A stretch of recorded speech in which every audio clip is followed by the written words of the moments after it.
Prone hip extension. So if you haven't already watched my video on the glute versus hamstring test, you want to watch that first. Just gives you more insight into what you're looking for, whether you're activating your glute versus hamstring. So what we're looking for here in the hip extension is a good glute squeeze and then a lift of the leg. Okay, so you can rest your head down on your hands. You're going to do both sides, but you're going to get a good glute squeeze first.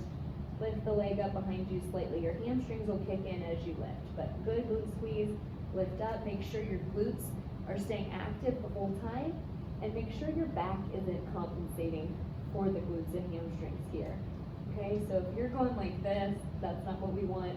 If your back is doing all the work, and that's what you feel working the most, then we need to work first on just squeezing that glute and squeezing and isolating. Okay, and then once you get that, then you can progress to the lift. But we want to make sure that we're doing this exercise correctly to get the most out of it and retrain those glutes.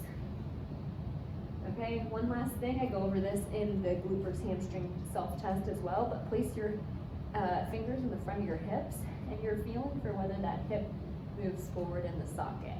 Okay, we want to minimize that.